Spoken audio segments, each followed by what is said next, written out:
Astaghfirullah. Bismillahirrahmanirrahim. Assalamualaikum warahmatullahi wabarakatuh. Alhamdulillah wassalatu wassalamu ala rasulillah wa ala alihi wa sahbihi wa mawalah wa la hawla wa la quwata illa billahi wa ba'du. Biasa seperti malam minggu kita mengkaji sirah Nabawi, tapi malam ini kita khusus membahas seputar binatang-binatang yang disebutkan di dalam Al-Quranul Karim.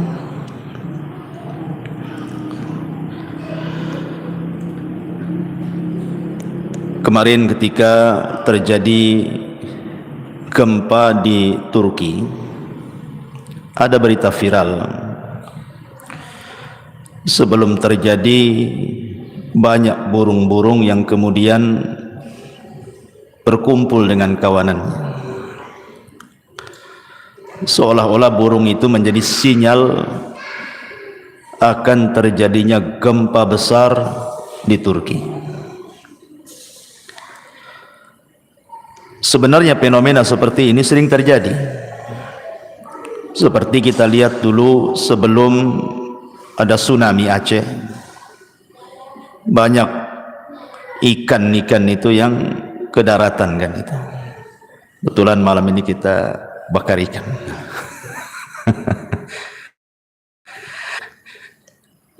Bahkan juga ada berita di luar negeri itu, sebelum terjadi tsunami, orang-orang melepaskan kura-kura ke lautan, tapi kura-kuranya tak mau masuk laut, balik lagi dia. Rupanya setelah itu terjadi tsunami. Ada lagi peristiwa di Cina, kodok-kodok, ribuan kodok ke jalan raya. Rupanya setelah peristiwa itu terjadi gempa, sehingga muncul sebuah pertanyaan: apakah perilaku aneh binatang yang di luar kebiasaan manusia itu merupakan tanda-tanda daripada kiamat, ataukah hanya sinyal azab yang akan datang setelahnya, atau hanya kebiasaan binatang saja, tabiatnya memang seperti itu? Maka para ulama pun membahas soal ini. Adapun kalau perilaku aneh binatang-binatang sebelum terjadi musibah dikaitkan dengan tanda-tanda kiamat, maka tidak ada satu dalil pun yang mengatakan bahwa perilaku aneh binatang itu satu di antara tanda-tanda kiamat, baik tanda-tanda kiamat kecil ataupun tanda-tanda kiamat besar. Karena dengan diutusnya Nabi saja sudah jadi tanda-tanda kiamat. Artinya kiamat sudah dekat dengan diutusnya Nabi saja itu. Tapi sampai sekarang pun tidak dikiamat-kiamatkan. Pernah ada isu dulu gitu ya, tanggal 15 Ramadan ya, tak jadi kiamatnya. Alhamdulillah ada kesempatan bertobat.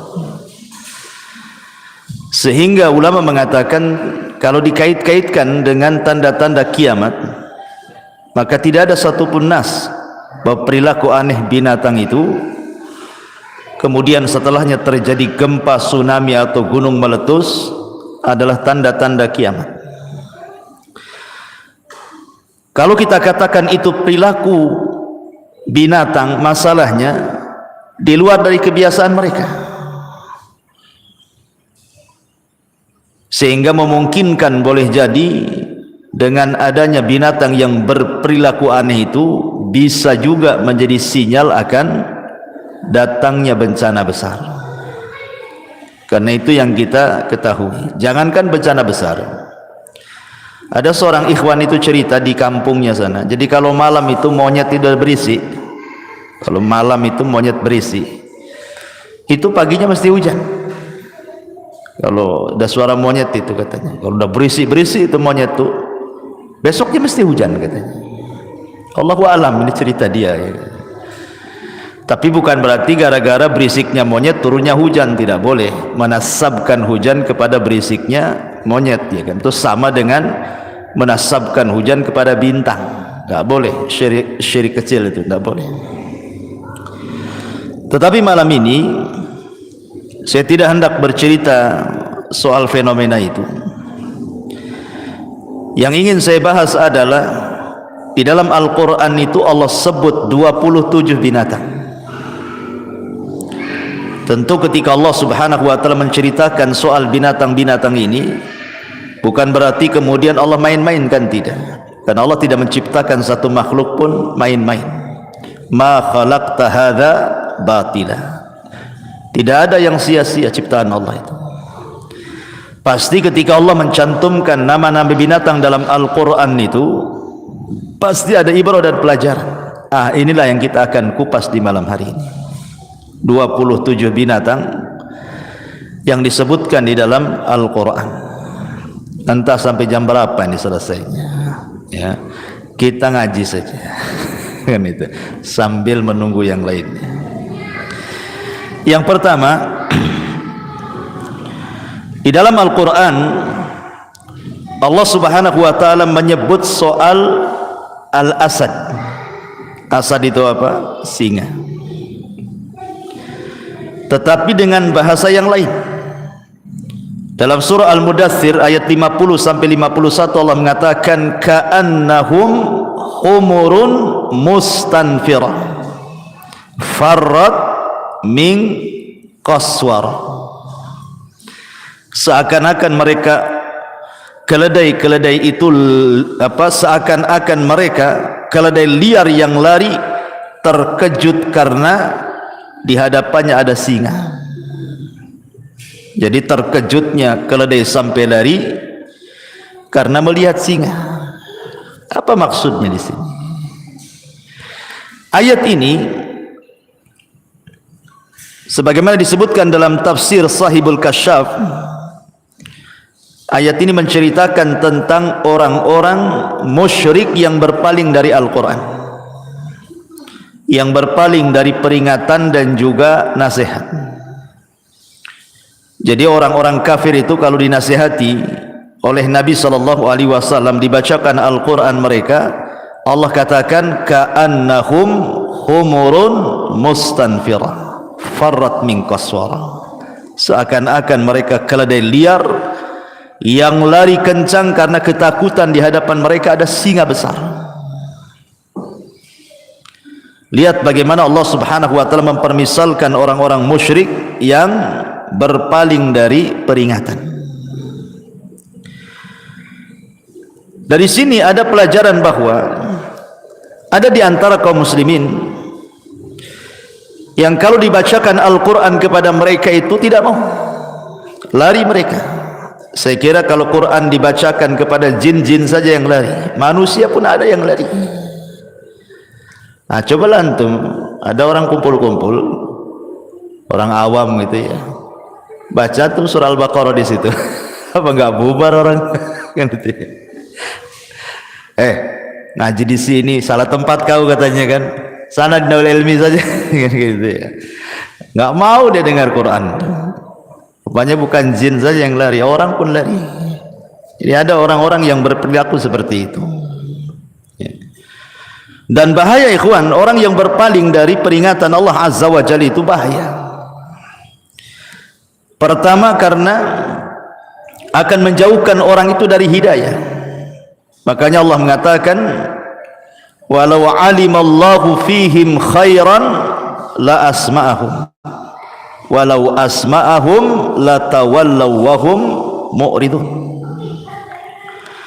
Dan sekiranya Allah mengetahui ada kebaikan pada mereka, tentu Dia akan jadikan mereka mau mendengar. Dan jika Allah menjadikan mereka mau mendengar, niscaya mereka tetap berpaling, sedangkan mereka betul-betul memalingkan diri. Jadi ada orang-orang itu subhanallah ya, dinasihati itu tidak mau dengar gitu. Dan antum bisa rasakanlah di keluarga gitu kan, kadang-kadang kita nasihati, kita yang sudah tahu sunnah, nasihati keluarga, pasti ada yang lari. Ya, nggak mau dengar. Ah, kok ini ajaran sesat aja kata. Kan itu. Kemudian juga orang yang menjauh dari peringatan Allah Subhanahu wa taala, Allah katakan dalam Al-Qur'an, "Wa man a'rada an dzikri fa inna lahu ma'isyatan dhanka wa nahsyuruhum yaumal qiyamati a'ma." Jadi orang berpaling dari peringatanku, kata Allah, maka dia akan disempitkan dadanya. Hidupnya itu akan sempit. Dan kelak pada hari kiamat akan dikumpulkan bersama orang-orang buta. Dibutakan oleh Allah Subhanahu wa taala matanya. Ini yang pertama. Yang kedua, Allah Subhanahu wa taala menyebutkan di dalam Al-Qur'an itu al-ba'udah. Ba'udah itu apa? Nyamuk.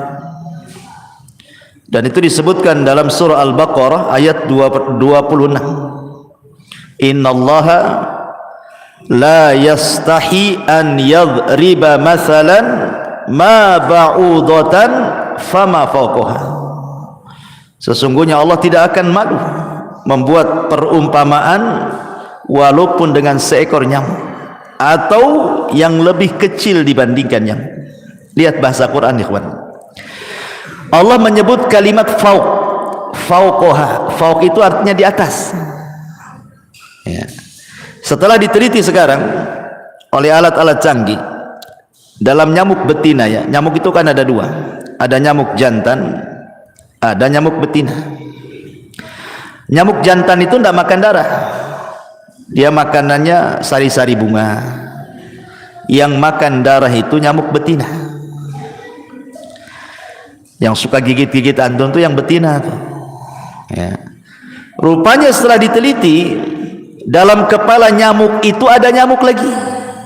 Coba bayangkan, di kepala nyamuk itu ada nyamuk lagi, kecil sekali. Dan makanannya di atas kepalanya nyamuk itu juga. Coba bayangkan ya, bahasa Quran tuh. Wa ma fauqaha. Kalimat fauq itu di atas, maksudnya di atas kepala nyamuk itu ada nyamuk lagi, kecil lagi, tidak bisa dilihat kecuali dengan alat. Di zaman jahiliyah, ya namanya di zaman itu belum ada alat-alat secanggih sekarang, bisa mendeteksi bakteri aja kelihatan di zaman sekarang. Zaman dulu mana tahu kan itu. Makanya ketika turun ayat ini menjadi perbincangan orang-orang musyrik. Apalah Muhammad ini, katanya, masa kalam Allah kok membawa-bawa nyamuk pula di situ, katanya, seolah-olah tidak ada faedahnya. Padahal nyamuk ini tanda-tanda kuasa Allah, ikhwan.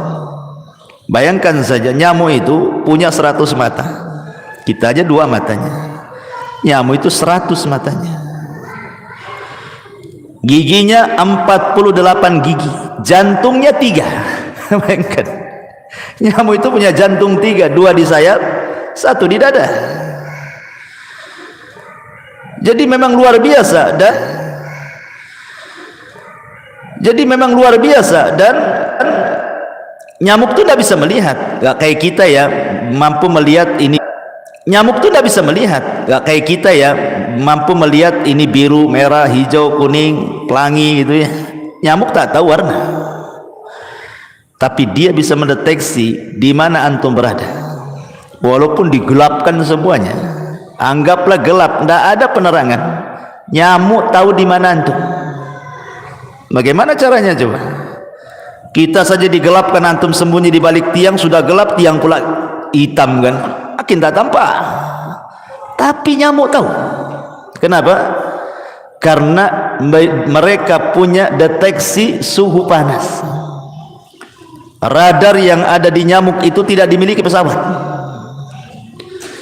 Coba bayangkan, Allah bisa menciptakan sekecil ini makhluk namanya nyamuk, tetapi punya keajaiban yang luar biasa. Artinya tidak ada yang sia-sia Allah ciptakan itu.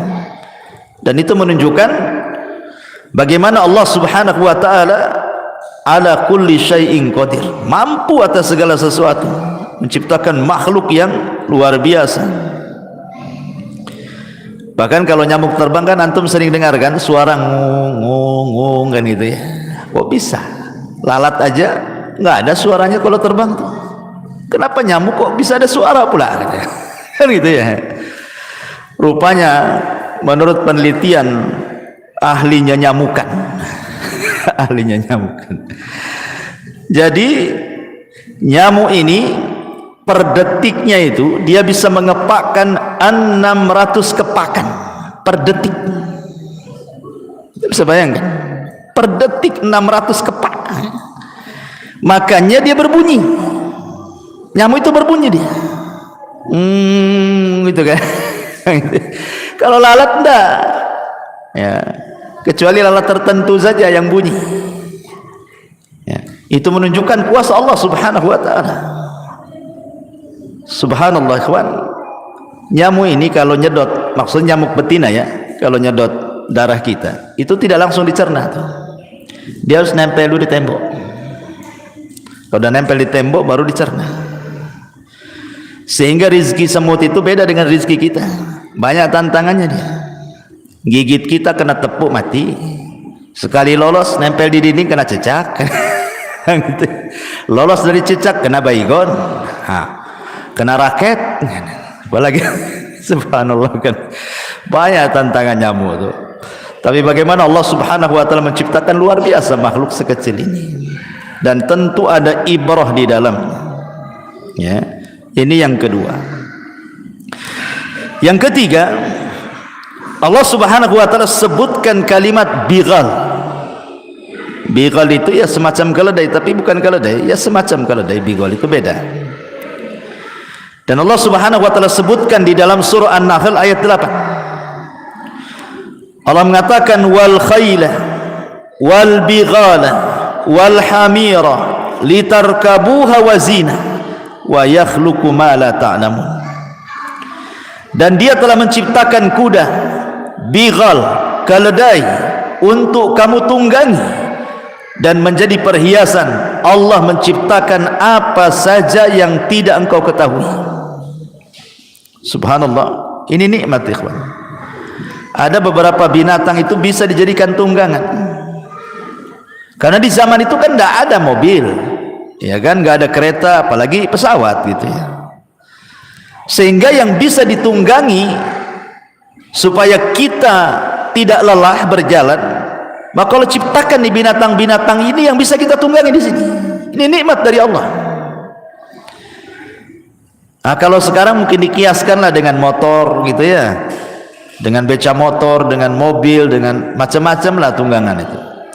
Maka bersyukurlah. Dulu antum jalan kaki kan lama ke pasar itu, naik motor, dah.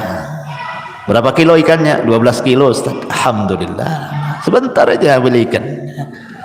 Nah, bersyukur kan ada tunggangan itu ya.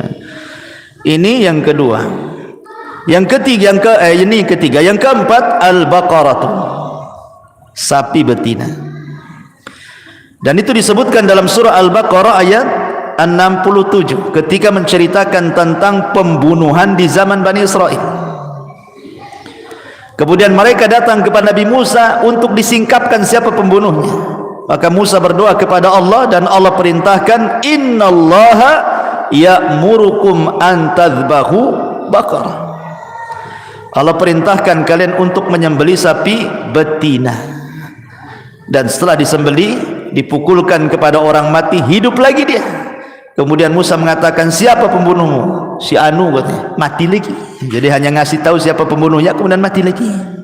Mati sesaat.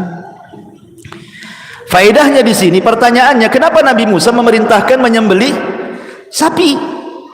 Kenapa enggak kambing saja atau unta yang lebih besar? Kenapa mesti sapi betina kan itu? Sehingga surah Al-Baqarah disebutkan surah Al-Baqarah itu karena ada kisah Al-Baqarah di dalam surah Al-Baqarah itu. Para ulama mengatakan Nabi Musa itu hendak memadamkan sisa-sisa kesyirikan orang-orang Bani Israel. Jadi Bani Israel itu kan ketika sebelum Nabi Musa diutus, mereka di Mesir itu nyembah sapi. Jadi patung-patung sapi itu mereka sembah di Mesir itu. Jadi sapi itu dituhankan. Ketika Nabi Musa datang, kemudian Musa membawa tauhid. Tetapi setelah diseberangkan Bani Israel dari Mesir ke Palestina, menuju Palestina, rupanya kecintaan kepada Tuhan yang lama masih ada. Mereka masih terngiang-ngiang dengan Tuhan mereka, sapi-sapi itu. Makanya Musa meminta kepada Bani Israel untuk menyembelih sapi, menunjukkan apa? Supaya simbol ketuhanannya dihilangkan. Ya, lihat Tuhan kalian saya sembelih, seolah begitu. Ya, makanya yang disuruh sapi yang disembelih itu, bukan yang lain. Saya kira di zaman Bani Israel aja orang nyembah sapi itu. Di zaman sekarang ada juga orang nyembah sapi. Ya, mungkin di Indonesia nggak ada, yang ada kerbau ya, kerbau bule. Yang ada di Jawa Tengah itu di mana? Itu kalau bulan Syuro dikeluarkan tuh, diambil berkahnya. Apa namanya, siapa ya? Pak Selamat kalau nggak salah ya. Ya, kerbaunya itu masih ada juga kerbau ya kan? Tapi yang betul-betul sapi ada di India sana. Coba klik aja tuh di YouTube itu kan, gimana sapi itu dimuliakan di orang India tuh. Masuk ke pasar nggak boleh diganggu. Kalau antum jual sayur dimakan sama sapi itu, oh itu Tuhan makan sayur tuh, jangan diganggu gitu kan. Susah orang itu kan. Ya. Jadi orang-orang musyrik ini terkadang agamanya nggak masuk di akal. Inilah yang keempat. Yang kelima, Allah Subhanahu wa taala sebutkan kalimat thu'ban. Thu'ban itu artinya ular. Di dalam surah Al-A'raf ayat 106, 107 Allah katakan, qala in kunta ji'ta bi ayatin fa'ti biha in kunta minas sadiqin. Fa alqa asahu fa idza hiya thu'banun mubin. Maka dia Musa kemudian melempar tongkatnya, tiba-tiba tongkat itu menjadi ular. Allah Subhanahu wa taala sebutkan binatang ular. Ingat, ular ini binatang yang dianjurkan untuk dibunuh, jangan dipelihara. Ular ini dibunuh karena memang membahayakan. Ingat kisah penali ular itu, mati dipatuk ularnya yang digunakan untuk nari. Coba bayangkan kan, ular yang selama ini untuk nyari uang dia gitu ya, rupanya ular itu pula yang matuk dia mati ya. Berapa banyak pauk-pauk ular itu mati gara-gara dipatuk ular kan. Ya memang ular itu bukan untuk dipelihara, bahaya ular itu berbisa. Biarkan dia hidup di tanah liar sana, habitatnya ada gitu ya. Tapi kalau dia kemudian ada di sekitar kita, suruh bunuh. Kecuali ular yang ada di rumah. Kalau antum nemu ular di rumah, jangan langsung dibunuh, tetapi bertawudlah kepada Allah, suruh dia pergi. Bisa jadi dia jelmaan dari jin muslim. Kalau sudah 3 kali meminta supaya dia pergi, tidak pergi, berarti dia bukan jin, memang ular betul. Kata Rasul, bunuh, tetapi caranya apa? Ta'awud, disuruh berlindung kepada Allah Subhanahu wa taala. Karena dulu di zaman sahabat, dalam perang Ahzab itu, dalam perang Parit, jadi ada seorang sahabat ini baru menikah, kemudian dia menjaga parit bersama Rasul. Dia khawatir dengan istrinya di rumahnya. Akhirnya kemudian dia minta izin untuk menengok istrinya, takut ada orang-orang Yahudi atau musuh-musuh orang musyrik masuk ke dalam rumahnya. Kata Rasul, ya silahkan, tapi jangan lupa bawa senjata, nanti kau kedapatan ada musuh pula di jalan. Pulang dia ke rumahnya. Ketika pulang ke rumahnya, tiba-tiba istrinya lari dari dalam rumah keluar dengan dandanan tidak menutup aurat. Cemburu sahabatnya, apa? Kata istrinya, ada ular di dalam. Akhirnya dia masuk ke dalam, dipukul ular itu. Rupanya ular itu melawan. Ular itu terkena pentungan, tapi ular itu juga sempat menggigit dia. Dua-duanya mati. Ularnya mati, sahabat ini mati juga. Kemudian sampailah kepada Nabi SAW. Maka Rasulullah mengatakan, sesungguhnya di Madinah ini ada jin-jin muslim di rumah-rumah kalian. Maka apabila ada ular yang masuk ke rumah kalian, suruhlah mereka keluar 3 kali. Kalau tidak mau keluar, maka boleh membunuhnya dengan membaca ta'awudz, kata Nabi. Ya, jadi ini ular ini harus dibunuh, ya, jangan dipelihara aneh. Pelihara ular kalau nggak ada peliharaan lain aja. Ya. Lah Al-Quran menyebutkan tentang mukjizat Nabi Musa. Jangan pula dijadikan dalil. Musa aja kemana-mana bawa ular. Bukan ular yang dibawa Musa itu tongkat, cuman bisa jadi ular. Tapi kan sewaktu-waktu saja jadi ular itu pun mukjizat. Jadi kalau ketika jadi ular oleh Nabi Musa dipegang kepalanya jadi tongkat. Coba sekarang ular antum tuh, pegang kepalanya apa nggak matuk? Gitu. Jadi beda, jangan dijadikan dalil pula. Ya. Jadi ini yang kelima. Yang keenam, al-jarad, belalang.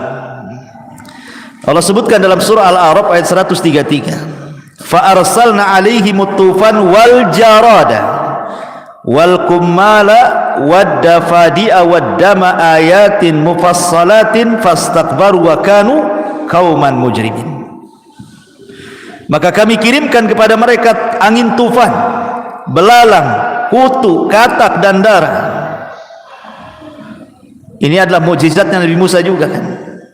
Jadi ketika Bani Israel dan kaum Kipti kufur kepada Musa, maka Allah azab mereka dengan cara apa? Dikirim belalang. Di mana-mana ada belalang. Ya. Dan belalang ini juga dibuat ibarah, perumpamaan, permisalan di dalam Al-Quran ketika menceritakan kebangkitan manusia pada hari kiamat. Sebagaimana Allah sebutkan dalam surah Al-Qamar ayat 7, Allah mengatakan ka'annahum jaradun muntashir. Seolah-olah orang yang bangkit dari kuburan itu seperti belalang yang berhamburan. Karena kebangkitan manusia itu Allah contohkan dengan dua binatang kan.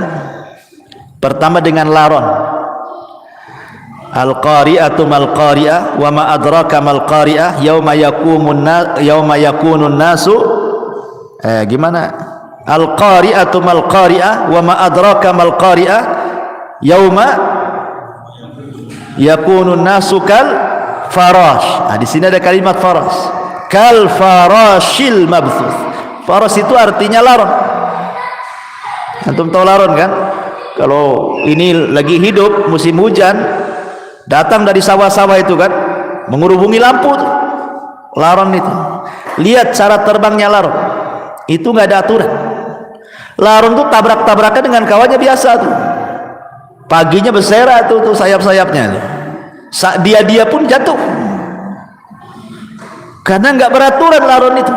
Lah Allah juga permisalkan orang yang bangkit itu seperti laron, sana sini tidak karuan. Tetapi setelah ada panggilan, barulah mereka berjalan tertib. Makanya diistilahkan seperti belalang. Karena terbang belalang dengan terbangnya laron berbeda. Kalau laron itu kan berhamburan nggak jelas gitu ya. Tapi kalau belalang itu dengan koloninya, dia terbang bisa rame-rame ke satu titik jelas. Jadi ketika awal kebangkitan seperti laron, lari sana lari sini, setelah ada teriakan untuk berkumpul di satu titik, baru mereka rame-rame ke titik tersebut. Jadi ketika bangkit seperti laron, ketika mendekati teriakan seperti belalang. Nah, gitu maksudnya. Ini juga disebutkan dalam Al-Quran kalimat al-jarad, belalang. Kemudian nomor 7 al-jamal. Jamal itu apa artinya? Unta. Dan Allah Subhanahu wa taala menyebut kalimat unta ini macam-macam balafadnya. Terkadang al-jamal. Seperti Allah mengatakan di dalam surah Al-A'raf ayat 40 kan. Hatta yalijal jamalu fi samil khiyat, sampai ada cerita unta masuk ke liang jarum. Kemudian Allah membahasakan dengan al-ibil. Ibil seperti dalam surah Al-An'am ayat 144. Wa minal ibili isnaini. Kemudian Allah membahasakan dengan naqah, seperti mukjizatnya Nabi Soleh. Naqatullah, untanya Allah. atau membahasakan dengan al-budunu, al-budun, seperti Allah mengatakan kalimat al-budun dalam Al-Quran, wal buduna ja'alnaha lakum min sya'airillah. Kemudian terkadang membahasakan dengan kalimat ba'ir, terkadang juga membahasakan dengan kalimat bahimatul an'am. Jadi bahasa-bahasa unta ini banyak dalam Quran. Kenapa Allah Subhanahu wa taala menyebutkan unta dalam Quran juga? Sampai Allah mengatakan, afala yamduruna ilal ibili kaifa khuliqat. Tidakkah kau lihat unta diciptakan? Karena unta ini binatang aneh. Satu, kencingnya obat. Antum kalau sakit minum kencing unta, karena kencing unta itu obat. Ya, kencing manusia, walaupun manusia lebih mulia daripada unta, tetap penyakit. Coba aja kalau nggak mati minum kencing orang gitu, apalagi kencing yang makannya gak karuan, makin lagi kan stroke, ya kan. Jadi kencing unta ini obat. Yang kedua, unta ini subhanallah ya, binatang yang paling sabar ya kawan. Antum kalau naikkan benda di kuda, kalau kuda keberatan itu pasti kuda nggak akan tenang, dia akan nyepak sana nyepak sini. Kalau dikasih beban berat, dia nggak terima kuda tuh, maunya dijatuhkan aja di atas punggungnya. Tapi unta enggak. Antum kasih beban berat pun sampai dia nggak tahan, dia akan diam saja. Paling deprek gitu saja dia, duduk dia kalau nggak tahan, nggak sanggup ngangkat, tapi dia nggak akan goyang. Coba antum binatang lain taruh barang, kalau keberatan bang ngamuk dia. Itulah kesabaran unta. Ya. Kemudian juga unta itu paling hafal siapa yang menyakitinya. Antum jangan coba-coba nyakiti unta, hafal antum tuh, walaupun bertahun-tahun masih ingat muka antum. Ini yang nyakiti saya ini. Tahu dia. Ya. Kemudian dia tidak suka tempat dia ditempati orang. Pamannya ini kandang unta sebelah sini, untanya lagi main di situ. Antum pula duduk di kandangnya, langsung antum diserang. Makanya Rasul melarang tidak boleh sholat di kandang unta. Karena unta itu tidak mau dia kandangnya ada yang nempati itu. Jadi serang nanti, lagi sholat disepak nanti kan, masalah itu. Yang lebih hebat lagi, unta itu bisa berjalan di padang pasir, kawan. Padang pasir itu kan kadang kaki aja belebes-belebes gitu kan. Padang pasir dari padang pasir, kadang-kadang satu lutut kita masuk. Itu ya, susah mau jalan. Tapi dia bisa jalan. Karena kakinya jeber. Unta itu. Ya.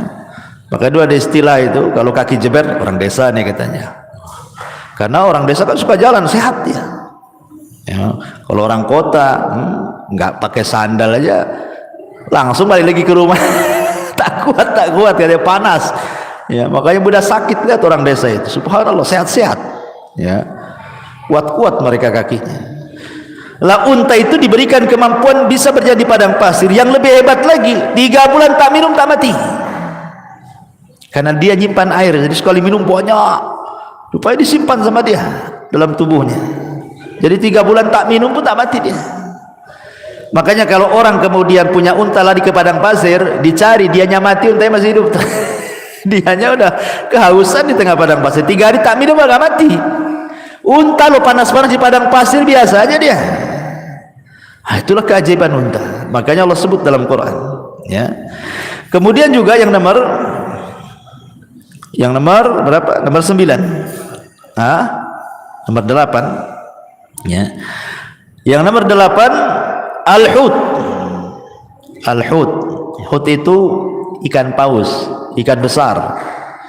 Ketika Allah Subhanahu wa taala bercerita tentang kisah Nabi Yunus, di mana Allah mengatakan apa? Faltaqamahul hutu dalam surah As-Saffat ayat 142, maka Yunus dimakan ikan. Ya. Dimakan ikan. Dan Allah menyebutkan dalam surah Al-Qalam ayat 48, apa kata Allah? Fasbir li hukmi rabbika wa la takun ka sahibil huti idnada wa huwa makdhuh. Maka bersabarlah wahai Muhammad, jangan seperti Nabi Yunus, sahibul hut, pemilik ikan, maksudnya Nabi Yunus. Kenapa demikian? Karena ketika dia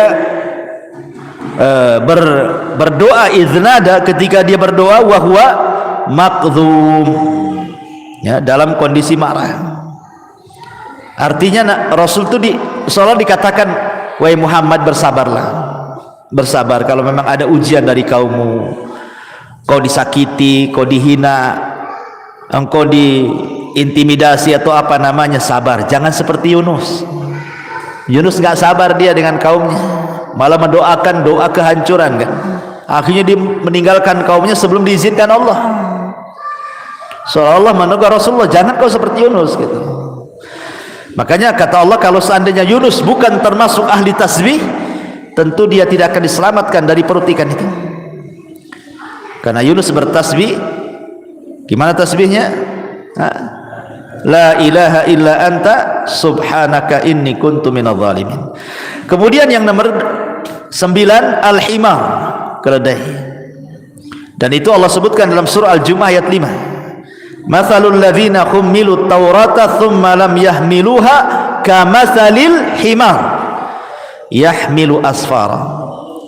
Perumpamaan orang-orang yang diberi tugas membawa Taurat kemudian mereka tidak membawanya adalah seperti keledai yang membawa kitab-kitab tebal, tapi keledai itu tidak paham yang dibawanya. Kenapa demikian? Orang-orang Yahudi dalam Al-Quran diperumpamakan seperti keledai, orang-orang Yahudi itu, di mana Allah sudah tetapkan dalam Taurat itu tentang kenabian Rasulullah kan. Jadi Taurat itu sudah mengisyaratkan akan muncul seorang nabi. Ketika betul-betul nabi datang, tidak beriman pula, malah diingkari. Lalu apa gunanya kitab yang kau baca itu? Makanya Allah mengatakan mereka seperti keledai yang membawa kitab. Keledai tidak paham isi kitab itu. Itu maksudnya. Kalian hari-hari baca Taurat, nunggu-nunggu nabi kapan munculnya. Sudah muncul diingkari pula. Kalian seperti keledai, bawa kitab tidak paham. Gitu maksudnya ya. Jadi ini juga Allah Subhanahu wa taala menyebutkan keledai dalam Al-Qur'an dalam surah Al-Jumu'ah ayat 5. Kemudian nomor 10, al-khayl, kuda.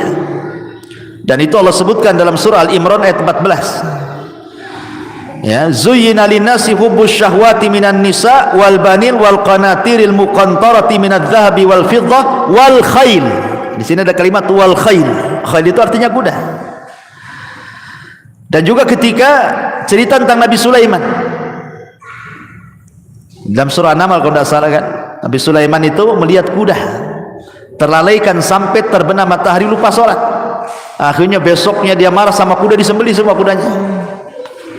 Kemudian Allah ganti dengan angin, karena dia meninggalkan sesuatu karena Allah, Allah ganti dengan yang lebih baik lagi ya. Dan kuda dalam Islam itu sangat berperan zaman dulu, sebelum ada pesawat, ada tank, ada senjata-senjata. Pokoknya pasukan kuda itu pasukan elit ya. Kalau dalam militer itu apa? Ada namanya infanteri ya, itu angkatan darat, angkatan laut gitu ya, yang jalan kaki itu infanteri namanya. Kalau yang pakai senjata pesawat apa namanya? Artileri istilahnya kan gitu ya. Nah, itu juga sama gitu. Kalau sekarang kan ada angkatan udara, kalau dulu angkatan kuda, bukan angkatan udara, angkatan kuda. Aduh. Ada yang naik kuda itu angkatan kuda, itu ya udah elit pasukan tuh zaman dulu dibandingkan yang jalan kaki. Karena dalam ubun-ubun kuda itu terdapat berkah, kata Nabi. Makanya Allah jadikan sumpah dalam Al-Quran, wal adiyati dhabha, demi kuda-kuda perang. Kemudian juga Rasul sampai mengatakan kuda itu ada 3 macam. Ada kuda lirrahman, untuk Allah. Ada kuda lisyaitan, untuk setan. Ada kuda lil insan, untuk manusia. Kuda untuk Allah apabila digunakan untuk perang, berjihad, berarti kuda itu untuk Allah ya. Yang kedua, kuda untuk disembelih dimakan, itu untuk kamu, untuk manusia ya. Adapun kuda untuk judi, kan ada tuh balapan kuda tuh, itu untuk setan tuh gitu ya. Balapan kuda untuk judi, itu untuk setan tuh. Kuda itu ada 3, yang untuk Allah jihad kan itu ya. untuk umpamanya kita ke pasar naik kuda gitu ya, belanja untuk manusia. Kalau untuk judi untuk setan lah. Itulah kuda bagi tiga. Ya. Kemudian yang nomor 11 dzubab. Dzubab itu apa? Lalat. Ya. Dan itu Allah sebutkan dalam surah Al-Hajj 73. Ya ayyuhan nasu dzuriba mathalun fastami'ulah. Innal ladzina tad'una min dunillahi lan yakhluqu dzubaban. Hei manusia, telah dibuat perumpamaan kepada kalian, maka dengarkanlah oleh kalian, sesungguhnya segala yang kamu seru selain daripada Allah, sekali-kali mereka tidak akan sanggup menciptakan walaupun seekor lalat, walaupun satu dunia sesembahan dikumpulkan. Coba ciptakan lalat, gak akan bisa. Ya. Ma'asyiral muslimin yang dimuliakan Allah Azza wa Jalla, dan lalat itu adalah binatang yang paling rakus. Adapun laba-laba itu binatang yang paling qanaah, gitu ya. Jadi yang paling rakus binatang itu lalat, yang paling qanaah itu laba-laba. Yang ngomong siapa? Yang ngomong itu Plato. Siapa Plato? Ya, tokoh Yunani lah. Itu si Plato ngomong gitu. Pernah dengar antum nama Plato? Nah, Plato orang Yunani itu, filsafat Yunan. Kata Plato, binatang yang paling rakus lalat. Lalat nih kawan, dia walaupun sudah makan datang lagi, ganggu antum makan. Ditepak datang lagi. Makanya antum kadang-kadang beli lem lalat kan, biar kena kau katanya kan. Tapi laba-laba enggak. Laba-laba itu paling qanaah. Dia nunggu aja di sarangnya. Mana yang nempel di situ, baru itulah makanan dia. Dia nggak nyari laba-laba itu, dia nunggu aja di sarangnya. Itulah qanaah, dia ridho dengan pemberian tuh. Makanya bilang sama istri antum, jadi laba-laba jangan jadi lalat gitu. Gitu maksudnya ya. Ridho dengan pemberian Allah gitu maksudnya. Jadi lalat ini dijadikan permisalan dalam Al-Qur'an. Ya. Makanya dulu kan ada dalam kitab tauhid itu, orang masuk surga karena lalat, orang masuk neraka karena lalat kan itu. Ketika ada dua orang lewat di sebuah kampung, ada berhala, nggak boleh lewat kecuali korban sama berhalanya. Kata orang kampung, kau jangan lewat sebelum kau korban, katanya. Aku ndak punya uang, musafir, nggak apa-apa, tangkap lalat katanya, sembeli depan kurban itu sudah cukup untuk berhala kami. Betul-betul nangkap lalat, disembeli, masuk neraka dia. Ya. Yang satunya suruh nyembeli lalat, tak mau. Saya mau korban tapi untuk Allah walaupun lalat, katanya. Akhirnya dibunuh, Allah masukkan ke surga. Kan ada ya kisah lalat itu. Kemudian yang nomor 13, ta'ir. Ta'ir itu burung. Ya, Allah sebutkan di dalam surah Al-An'am ayat 38. Allah mengatakan, wa ma min dabatin fil ardi wala ta'irin yatiru bi janahaihi illa umamun amsalukum. Dan tidaklah seekor binatang pun yang ada di bumi dan burung-burung yang terbang dengan kedua sayapnya, melainkan semua merupakan umat-umat juga seperti kalian. Ingat, kita sering salah paham dengan binatang kan, seolah-olah binatang itu yang kita ketahui, binatang itu nggak berakal. Ya, binatang itu paling kerjanya makan, minum, tidur, syahwat, mati. Ya. Makanya kalau orang kerjanya minum saja, makan saja, tidur saja, nggak mau kerja, ya ente ini kayak binatang kan. Biasa kan orang gitu ya. Karena memang binatang kan itu yang kita ketahui kan. Ya, kerjanya makan, minum, tidur, syahwat, mati. Dan itu ya. Itu yang kita ketahui soal binatang. Karena binatang itu tidak berakal. Kata siapa binatang tidak berakal? Binatang itu berakal. Bukti bahwa binatang berakal, lihat kisah Nabi Sulaiman berdialog dengan hudhud. Kalau hudhud itu binatang tidak berakal, macam mana berdialog dengan yang tidak berakal? Berakal hudhud. Dari mana kau hudhud? Kata hudhud, aku dari Yaman, katanya kan. Baru saja aku lihat istana, kata. Itu ratu di situ yang jaga. Tapi sayang, nyembah matahari bulan, katanya. Lah kok bisa berdialog Sulaiman dengan hudhud kalau berakal? Kalau tidak berakal kan enggak seperti antum nengok ayam, antum ajak ngomong tiba-tiba ngeleo saja ayam. Itu karena yang kita lihat kayak gitu kan ya. Binatang itu punya akal juga, cuman akalnya tidak seperti akal manusia. Buktinya Sulaiman bisa berdialog dengan hudhud, dan buktinya semut, ketika Sulaiman datang mau lewat dengan pasukannya, apa kata Raja Semut? Ya ayyuhan namlu dkhulu masakinakum la yakhtimannakum Sulaiman wa junuduhu wa hum la yash'urun. Semut, masuk cepat ke lubang kalian, nanti Sulaiman mau datang diinjak kalian, sementara dia tak tahu. Ya kan? Kalau nggak berakal bisa, kenapa dia bisa menghitab sesama semutnya? Kenapa dia bisa bicara dengan Sulaiman? Berarti binatang itu berakal sebenarnya. Cuman akal mereka beda dengan akal kita. Ya, mereka juga saling menghitab sesama mereka.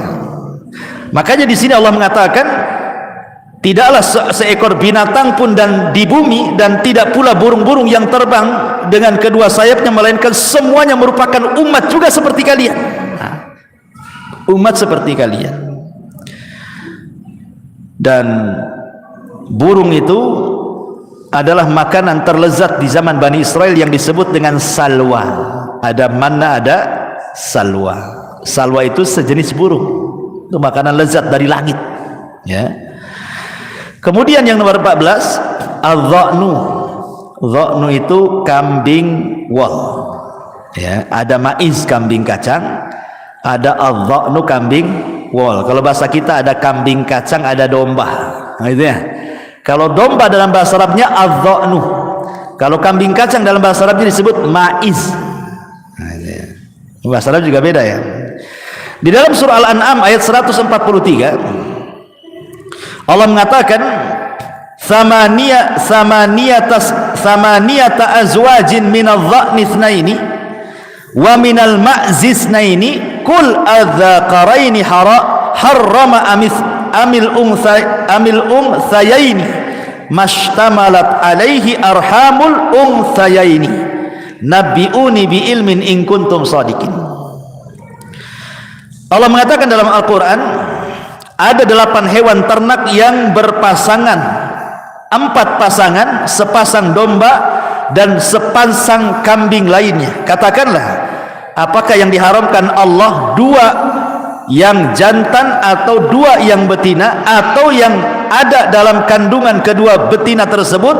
Terangkanlah kepadaku berdasarkan pengetahuan kalian, jika kalian orang-orang yang benar. Karena gini ya, tradisi orang-orang jahiliyah itu ada yang mengkeramatkan unta, ada yang mengkeramatkan kambing. Ya. Ada, mereka itu orang-orang jahiliyah suka begitu tuh. Ada binatang-binatang itu dikeramatkan. Seolah-olah kalau dikeramatkan nggak boleh disembelih, nggak boleh dimakan. Makanya Allah mengatakan, apakah akan mengharamkan yang Allah halalkan? Rupanya tradisi orang-orang jahiliyah ada juga di zaman sekarang yang masih mengeramatkan binatang. Ya contohnya tadi kerbau dikeramatkan kan, masih ada tuh. Kayak orang jahiliyah juga jadinya kan ya. Kemudian juga yang nomor 15, ad-difda. Difda itu apa? Kodok ya. Anaknya disebut cebong, bapaknya kodok, anaknya cebong ya. Jadi Allah Subhanahu wa taala katakan dalam surah Al-A'raf ayat 133, fa arsalna 'alaihimut tufan wal jarada wal kumal wad difda wad dafadi. Bahasa Arab jamaknya adalah dhafadi', mufradnya difda, satu kodok, difda banyak kodok, ad-dhafadi'. Dan Rasul melarang tidak boleh membunuh kodok kan gitu ya. Jadi ada 3 hewan itu tidak boleh dibunuh. 4 hewan tidak boleh dibunuh ya. Salah satunya adalah kodok, tidak boleh dibunuh ya. Kenapa tidak boleh dibunuh? Ya karena Rasul yang mengatakan tak boleh dibunuh. Hikmahnya apa? Ada yang mengatakan karena kodok itu makan hama tanaman. Kalau kodok itu antum kejar, antum buru, antum sate, hama banyak nanti ya. Tapi kalau banyak kodok banyak ular, Ustaz. Bunuh ularnya, kodoknya jangan. Kan gitu kan, suruh bunuh ularnya ya. Baik, ini juga yang nomor 15 kodok. Yang nomor 16 al-ijlu, anak sapi. Seperti kisahnya Samiri ketika membuat patung anak sapi, ya kan? Kemudian yang nomor 17 al-ankabut. Apa al-ankabut? Laba-laba. Allah mengatakan dalam Al-Quran surah Al-Ankabut 41, Mathalul ladzina ittakhadhu min dunillahi awliya kamathalil ankabut ittakhadat baitan wa inna awhanal buyut la baitul ankabut law kanu ya'lamun. Permisalan orang-orang yang mereka menyembah selain Allah seperti permisalan laba-laba yang membuat rumah, padahal selemah-lemahnya rumah itu adalah rumah laba-laba. Kenapa Allah katakan selemah-lemah rumah itu adalah sarang laba-laba? Dan pantas nggak sarang laba-laba itu disebut rumah? Sekarang saya tanya antum, gunanya rumah itu apa sih? Gunanya rumah itu apa? Satu, supaya antum tidak kehujanan. Pertanyaannya, rumahnya laba-laba kehujanan nggak? Kehujanan. Mana ada laba-laba buat rumah ada atap? Nggak ada. Nggak ada spandeknya sarang laba-laba itu. Yang kedua, kenapa gunanya untuk rumah itu? Supaya tidak kena panas. Sarang laba-laba mana? Tetap aja tidak kena panas. Hujan kehujanan, panas kepanasan. Pantas gak disebut rumah? Kan gitu ya. Bukan masalah ininya yang kita bahas. Kalau antum lihat laba-laba, pasti dalam satu sarang tidak ada dua laba-laba. Cek semua sarang laba-laba. Tidak ada satu sarang laba-laba kecuali ada satu laba-laba. Tidak mungkin dua. Walaupun ada dua, pasti satu hidup satu mati. Kenapa? Dan kehebatan laba-laba itu, ikhwan, dia baru brojol saja udah bisa buat rumah dia. Itu laba-laba tuh. Baru brojol tuh bayinya tuh udah bisa dia buat rumah. Kan hebat tuh kalau antum punya bayi brojol langsung jadi tukang, kan hebat. Ya, laba-laba brojol aja bisa buat rumah sendiri dia. Itulah kehebatan makhluk Allah tuh. Laba-laba ini dia kalau kawin nih, awalnya jantan betina sama-sama dia buat sarang. Kemudian setelah jadi kawin, habis kawin si jantan dibunuh sama si betina. Kemudian si betina hamil. Kemudian si betina melahirkan anaknya. Kemudian anaknya sudah besar, dibunuh ibunya. Kemudian dia kawin lagi, maka jantannya dibunuh lagi, beranak lagi, anaknya bunuh lagi ibunya. Begitulah laba-laba. Kalau nggak dibunuh, membunuh. Itulah keluarga pembunuh, itu laba-laba. Bunuh aja laba-laba. Makanya di sarang laba-laba itu tidak ada kecuali satu laba-laba. Nggak ada antum menemukan satu sarang dua laba-laba, nggak ada. Nggak ada, kecuali Spiderman lah, lain lagi. Ya. Tapi kalau laba-laba ialah satu laba-laba saja, dan itu kuasa Allah. Lah ketika satu rumah itu saling membunuh, menunjukkan apa? Lemahnya keluarga laba-laba. Nggak ada ketenangan laba-laba itu. Lah begitulah Allah contohkan orang-orang musyrik itu, bahwa orang yang meminta kepada patung dan patungnya yang diminta, dua-duanya lemah. Dia lemah, patungnya pula lemah. Makanya seperti sarang laba-laba. Nah, ini yang ke-17. Yang ke-18 al-farash. Farash tadi saya katakan laron artinya, seperti dalam surah Al-Qariyah ayat 4, yauma yakunun nasu kal farash. Allah sebutkan laron. Ya. Kemudian yang nomor 19 al-kiram, monyet. Allah sebutkan juga monyet dalam surah Al-Maidah ayat 65. Surah Al-Baqarah ayat 65, walaqad alimtumul ladzina i'tadaw minkum fi sabti faqulna lahum kunu qiradatan khasin. Allah sebut monyet di sini. Ya, dan monyet ini yang hidup sekarang bukan keturunan monyet-monyet yang dikutuk oleh Allah kepada Bani Israel, bukan. Nanti kalau iya antum ngikut teori Darwin jadinya. Ya. Jadi yang dikutuk di zaman Bani Israel itu, Ashabus Sabti itu semua sudah mati semua monyet itu. Tidak ada yang hidup. Mereka hanya hidup 3 hari saja. Habis dikutuk jadi monyet, 3 hari mati. Nggak ada yang hidup. Sehingga ada keturunannya, nggak ada keturunannya. Jadi nggak ada hubungan nih monyet-monyet yang di Barelang di jembatan 5 itu dengan monyet-monyet di zaman Bani Israel dikutuk Allah, nggak ada hubungan. Itu beda kan gitu ya. Jadi Allah juga menyebut monyet dalam Al-Quran. Kemudian yang nomor 20 kumal, kutu. Allah menyebut kalimat kutu, dan itu juga disebutkan dalam surah Al-A'raf ayat 133. Kemudian yang nomor 21 al-kalbu, Allah sebut anjing. Allah sebut di 3 ayat soal anjing itu. Pertama surah Al-Maidah ayat 4. Anjing yang antum ajari sehingga pandai, maka halal buruannya.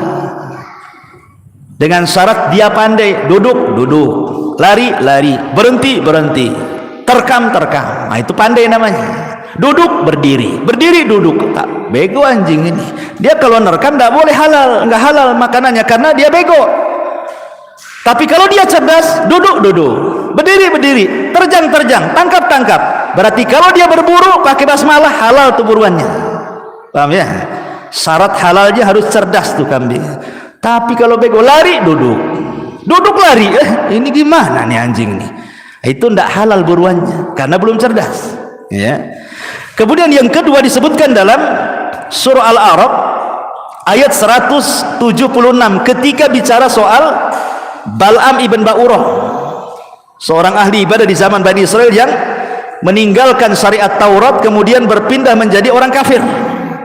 Allah membahasakan famathaluhu kamathalil kalbi in tahmil alaihi yalhath au tatrukhu yalhath. Lihat anjing itu ketika lidahnya menjulur, kok halo tetap menjulur, kok tinggalkan pun tetap menjulur gitu ya. Kemudian Allah mengatakan walau syi'na la rafa'nahu biha walakinnahu akhlada ilal ar wattaba'a hawa. Kenapa? Karena dia cenderung kepada dunia. Jadi dahulu ada namanya Bal'am ibn Ba'urah. Bal'am ibn Ba'urah ini adalah ulamanya Bani Israel. Ketika Nabi Musa ini membawa Bani Israel sampai ke Bukit Husban. Husban ini kan terbentang tuh, Bukit Husban tuh. Takutlah para pembesar kota yang berseberangan dengan Bukit Husban itu. Jangan-jangan Musa dengan Bani Israel itu akan mengusir kita. Lah di situ ada orang alim yang menguasai Ismul A'zam namanya Bal'am ibn Ba'urah. Bal'am, kok kan doanya mustajab, doakanlah Musa tuh katanya. Enak saja, masa Nabi saya doakan jelek? Tidak bisa. Akhirnya ditawari dunia, mau pula dia.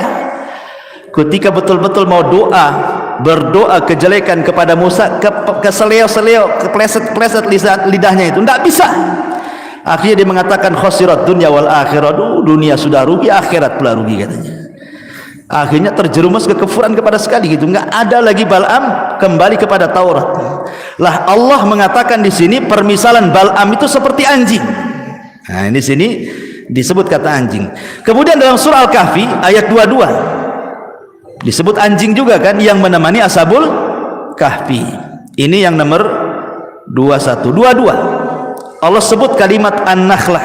Nakhlah itu artinya tawon, dan itu disebutkan dalam surah An-Nakhl juga ayat 68. Kemudian 23 An-Naml, Allah sebut semut, seperti dalam kisah Nabi Allah Sulaiman kan, di mana Allah Subhanahu wa taala katakan ya ayyuhan namlu dkhulu masakinakum la yakhtimannakum Sulaiman wa junuduhu wa hum la yash'urun. Ini dialognya semut sesama semut kan, menunjukkan bahwa binatang itu berakal karena semut berdialog dengan semut. Sulaiman akan datang, Sulaiman dengar, tiba-tiba apa dalam Quran itu fatabassama dhahikan, Sulaiman pun tersenyum. Bayangkan, Sulaiman tersenyum. Kata para ulama, lihat bagaimana Sulaiman mengajarkan adab senyum. Ya, walaupun ke semut senyum, tapi Sulaiman senyum ke semut karena paham. Jangan pula antum nengok semut di dinding senyum. Kenapa tuh Sulaiman senyum katanya sama semut katanya? Nggak ada hubung kait ya kan. Kemudian yang nomor 23 hudhud. Ini pun sama di surat An-Naml ayat 20. Kemudian yang nomor 24 al-fil. Allah sebut gajah dalam surah al-fil. Kemudian yang nomor 26 Allah sebut ghurab, gagak. Dalam kisahnya Habil dan Kabil, surah Al-Maidah 31. Ketika Habil dibunuh oleh Qabil, bingung, jasadnya berhari-hari mau diapain tuh. Akhirnya dia melihat gagak, dia bunuh sesama gagaknya, kemudian mengeruk tanah dan menguburkannya. Maka kemudian Qabil pun mengatakan, ya wailata a'ajaztu an akuna misla hadzal ghurab, katanya, fa uwariya sawata akhi fa asbaha minan nadimin. Oh celaka aku, mengapa aku tidak mampu berbuat seperti gagak itu, katanya, sehingga aku dapat menguburkan mayat saudaraku, katanya. Terkadang binatang itu bisa dijadikan pelajaran, kan itu. Ini yang nomor 24, ya, 26. Kemudian yang nomor 27, Allah sebut al-khinzir. Khinzir itu apa? Babi, ya. Dan itu rata-rata Allah ketika menyebut kalimat babi itu di dua tempat. Pertama mengharamkan, dan yang kedua mengutuk manusia jadi babi. Adapun yang mengharamkan babi bisa dilihat dalam surah Al-Maidah ayat 60. Adapun orang yang dikutuk jadi babi,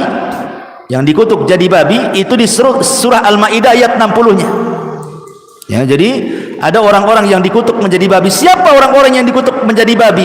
Ada sebagian ahli tafsir mengatakan yang dikutuk jadi babi itu adalah orang-orang kafir yang meminta kepada Isa supaya Maidah turun dari langit. Karena ada kisah Nabi Isa itu, orang, ya Isa turunkan Maidah dari langit, makanan dari langit, katanya. Inilah yang dikutuk jadi babi, satu riwayat. Tapi ada yang mengatakan yang dikutuk jadi babi itu adalah ashabus sabti. Sebagian mereka dikutuk jadi kera, sebagian mereka dikutuk jadi babi, ya kan? Jadi ada orang-orang yang dikutuk jadi babi.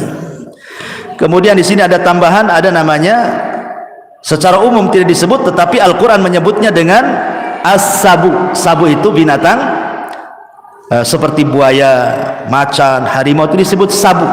Ya, sabu itu binatang yang muftarish, ya, bukan binatang-binatang jinak, dia liar. Itu disebut sabu. Quran juga menyebutkan kalimat sabu, dan ada juga Quran menyebutnya dengan dabatul ardi, rayap. Rayap. Ketika Sulaiman sedang di singgasananya digerogoti oleh rayap, kan? Akhirnya kemudian tumbang Sulaiman karena tongkatnya itu digerogoti rayap. Kan Sulaiman lagi duduk nih sambil pegang tongkat, rayap itu menggerogoti tongkatnya. Ketika tongkatnya sudah habis sama rayap, teguling juga Sulaiman. Maka kata jin, coba tahu Sulaiman udah mati dah lama, ngapain pula saya kerja, katanya. Menunjukkan jin tidak tahu yang gaib, kan? Apalagi dukunnya makin nggak tahu yang gaib. Kan referensinya dukun kan jinnya nggak tahu yang gaib, dukunnya pula sok tahu yang gaib, kan? Maka mereka para pendusta. Inilah berarti semuanya 29, ya, 29 binatang di dalam Al-Quranul Karim. Tapi saya kira cukup karena pas jam 9 juga. Ya, untuk kismu bakar-bakar, bisalah segera, ya, kita tutup. Subhanakallahumma bihamdika asyhadu an la ilaha illa anta astaghfiruka wa atubu ilaik. Wallahu ta'ala. Assalamualaikum warahmatullahi wabarakatuh.